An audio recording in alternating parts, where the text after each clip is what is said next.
स्वागत आहे तुमचं माझ्या चॅनल क्रिएटिव्ह कट्ट्यामध्ये. आज आपण चिंबोरीचं कालवण कसं करायचं आणि जी चिंबोरी ती साफी कशी करायची हे दाखवणार आहोत.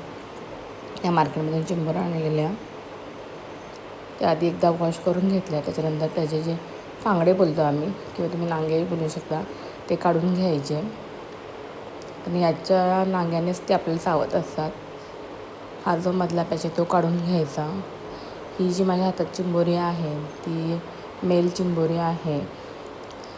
आणि डोळ्यांच्या बाजूला ही जे हे असतात काय बोलतात मला माहिती नाही त्याला, पण तेही काढून घ्यायचं चांगलं ब्रशने क्लीन त्याचा चिखल काढून घ्यायचा.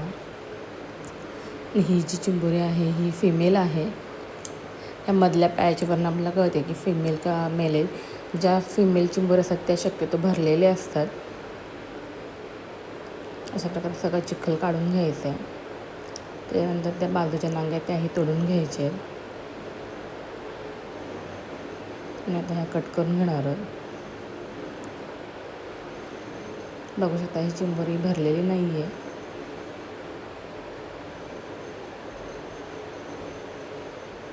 त्यांच्या ज्या छोट्या नांग्या असतात त्याही त्या तोडताना खूप आपल्याला मारत असतात. ही बघा ही चिंबोरी भरलेली निघालेली आहे. हा जो ऑरेंज पॅच असतो कधी कधी येल्लोही असतो. नंतर आपण कढईमध्ये तेल घेतलेलं आहे. त्याच्यामध्ये अख्खे खडे मसाले घातलेले आहेत. कांदा घातलेला आहे. कांदा हा थोडासा ब्राउनिश असतो पण परतवायचा आहे. त्याच्यानंतर त्याच्यामध्ये टोमॅटो घालायचा आहे.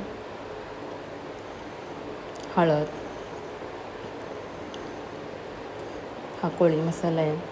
धने पावडर घातलेली, गरम मसाला आणि अद्रक आणि लसूणची पेस्ट ही सगळं व्यवस्थित परतवायचं आहे. त्याच्यानंतर हा वाटण घातलेलं आहे. ह्याच्यामध्ये सुकं खोबरं, कोथिंबीर, अद्रक, लसूण आणि मिरची असं घेऊन हे वाटण केलेलं आहे. हे वाटण तुम्ही दुसऱ्या भाज्यांसाठी वापरू शकता.